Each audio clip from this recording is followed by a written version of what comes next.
Dear students, business law में previous class में हमने पक्षकारों में अनुबंध करने की क्षमता के बारे में पढ़ा था। Contractual capacity of the parties.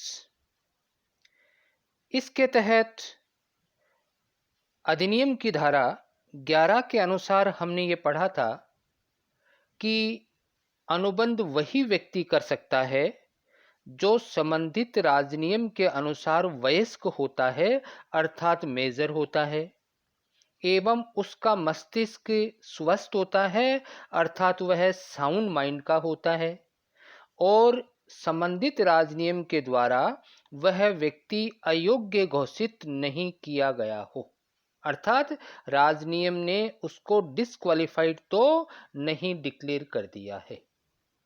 तो हमने पढ़ा था कि अनुबंध करने की कैपेसिटी वयस्क में होती है, अर्थात अवयस्क अनुबंध नहीं कर सकता है। यदि अवयस्क कोई ठहराव कर लेता है, कोई अनुबंध कर लेता है, तो उस ठहराव या अनुबंध पर कौन कौन से नियम लागू होंगे, इसको हम आज की क्लास में पढ़ेंगे। तो आज का टॉपिक है अवयस्क द्वारा किए गए ठहराव के संबंध में नियम। माइनर के द्वारा जो एग्रीमेंट्स किए जाते हैं, जो कॉन्ट्रैक्ट्स किए जाते हैं, उनमें पहला नियम यह है कि ऐसा ठहराव पूर्णतः व्यर्थ होता है, एब्सोल्युटली वॉइड एग्रीमेंट। भारतीय अनुबंध अधिनियम 1872 की धारा 11 यह स्पष्ट करती है कि एक माइनर के साथ एक अवयस्क के साथ किया गया ठहराव इनिशियल स्टेज से ही, प्रारंभ से ही व्यर्थ होता है, शून्य होता है, अर्थात वॉइड होता है। एवं दूसरा पक्षकार जो अवयस्क के साथ अनुबंध कर रहा है, यदि उसको अवयस्क की अवयस्कता की जानकारी या ज्ञान नहीं है, तो भी अवयस्क के साथ किया गया ठहराव व्यर्थ ही माना जाएगा। इस संबंध में मोहरी बीबी बनाम धर्मोदास घोष का मामला का केस बहुत ही महत्वपूर्ण है और उल्लेखनीय है। यह केस 1903 का है। इस केस में, इस विवाद में धर्मोदास घोष नाम का व्यक्ति एक अवयस्क था। उससे धन की आवश्यकता थी, मनी की आवश्यकता थी। तो वह ब्रह्मोदत्त के पास गया और उससे धन की डिमांड करी। ब्रह्मोदत्त ने उससे ये कहा कि वो अपनी संपत्ति उसके पास मॉर्गेज कर दे, अपनी संपत्ति ब्रह्मोदत्त के पास बंधक रख दे, तो वह उसको धन उधार दे सकता है। धर्मोदास घोष ने ब्रह्मोदत्त से 20,000 रुपये उधार लेने का एग्रीमेंट किया और अपनी संपत्ति ब्रह्मोदत्त के पास बंधक रख दी और 5,000 रुपये नकद प्राप्त कर लिए। कुछ समय पश्चात धर्मोदास घोष ने कोलकाता उच्च न्यायालय में प्रार्थना करते हुए वाद दायर कर दिया कि वह माइनर है, वह अवयस्क है, अतः वह अनुबंध अर्थात धर्मोदास घोष के द्वारा किया गया अनुबंध व्यर्थ है, वॉइड है, अतः उसकी संपत्ति को बंधक से निरस्त कर दिया जाए। यह वाद दायर करने पर प्रतिवादी ब्रह्मोदत्त ने न्यायालय से अपना बचाव करते हुए आवेदन किया कि उसका उधार दिया गया धन वापस दिलाया जाए, लेकिन कोलकाता उच्च न्यायालय ने वादी धर्मोदास घोष को अवयस्कता के आधार पर दायित्व मुक्त कर दिया और बंधक को व्यर्थ घोषित करते हुए ब्रह्मोदत्त को उसकी संपत्ति को लौटाने का आदेश दे दिया। ब्रह्मोदत्त कोलकाता उच्च न्यायालय के इस निर्णय से संतुष्ट नहीं हुआ, इसलिए ब्रह्मोदत्त ने कोलकाता उच्च न्यायालय के द्वारा दिए गए निर्णय के विरुद्ध में प्रिवी काउंसिल में अपील कर दी। इस दौरान ब्रह्मोदत्त की मृत्यु हो गई। उसकी मृत्यु के पश्चात उसकी पत्नी मोहरी बीबी ने इस अपील को लड़ा, इस केस को आगे बढ़ाया। इसीलिए यह मामला मोहरी बीबी बनाम धर्मोदास घोष के नाम से प्रसिद्ध हुआ। प्रिवी काउंसिल ने यह निर्णय दिया कि अवयस्क के साथ में किया गया ठहराव पूर्णतः व्यर्थ होता है, व्यर्थनीय नहीं।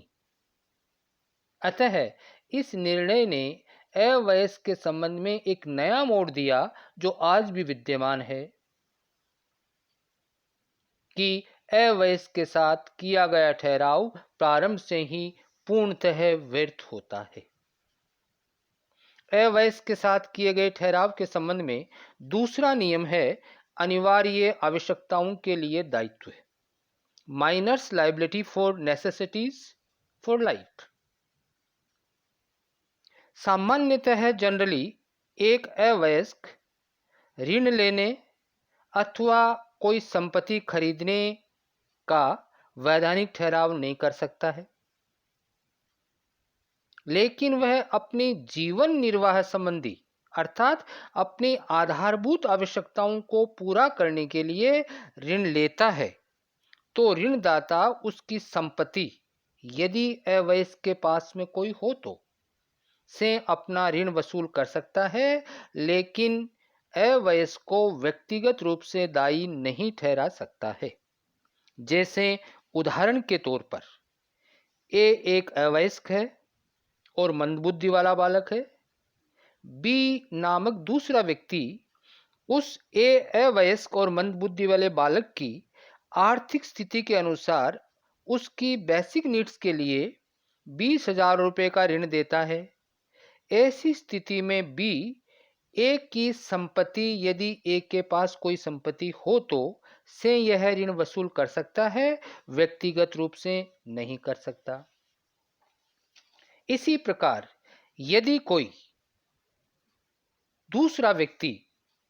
कोई व्यक्ति अवयस्क के रहन सहन के स्तर के अनुसार, अवयस्क के लिविंग स्टैंडर्ड के अनुसार जीवन की आवश्यकताओं की अर्थात आधारभूत आवश्यकताओं की पूर्ति करता है, तो वह व्यक्ति उन आवश्यकताओं का मूल्य अवयस्क की प्रॉपर्टी से पाने का अधिकारी है। अवयस्क स्वयं उसके लिए रिस्पॉन्सिबल नहीं है।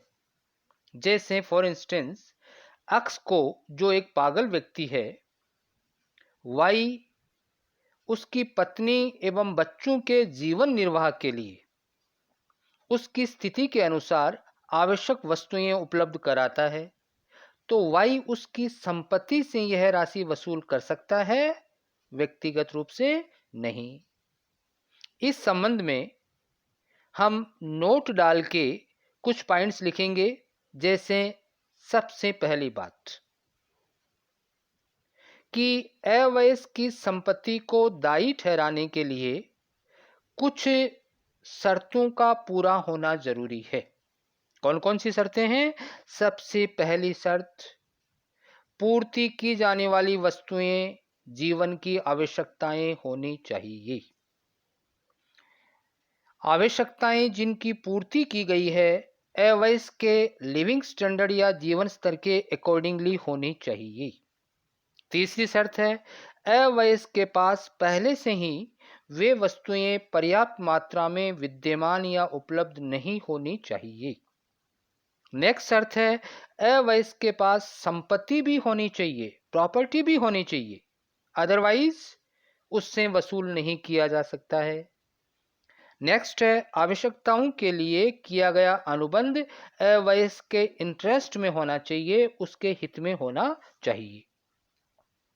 नेक्स्ट है, अवयस्क पर निर्भर रहने वाले व्यक्तियों को प्रदान की गई आवश्यकताएं, जैसे अवयस्क की वाइफ है, उसके बच्चे हैं, उसकी विडो मदर है आदि।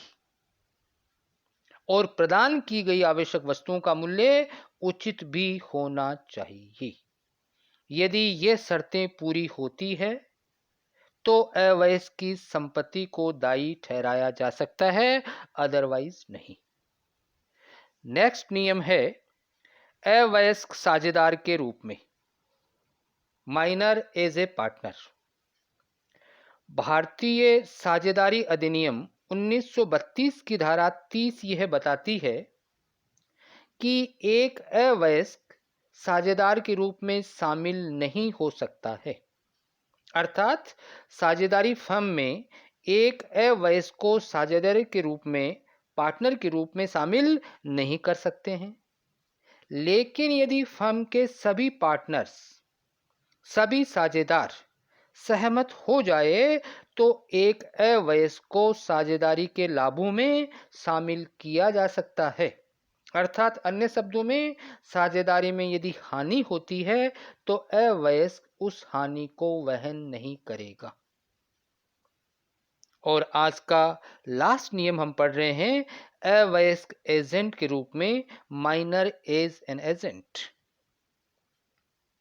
भारतीय अनुबंध अधिनियम 1872 की धारा 184 के अनुसार किसी अवयस्क को एक एजेंट के रूप में नियुक्त किया जा सकता है। लेकिन अवयस्क के द्वारा, माइनर के द्वारा किए गए प्रत्येक कार्य के लिए उसका स्वामी, उसका नियोक्ता अर्थात उसका प्रधान उत्तरदायी होगा। यदि अवयस्क कर्तव्य भंग करता है, जानबूझकर गलती करता है और इसकी वजह से यदि प्रधान या स्वामी को कोई नुकसान होता है, क्षति होती है, तो ऐसी स्थिति में वह उस अवयस्क से उस क्षति की पूर्ति नहीं करवा सकता है। नेक्स्ट नियम हम आगे की क्लास में पढ़ेंगे। थैंक यू, धन्यवाद।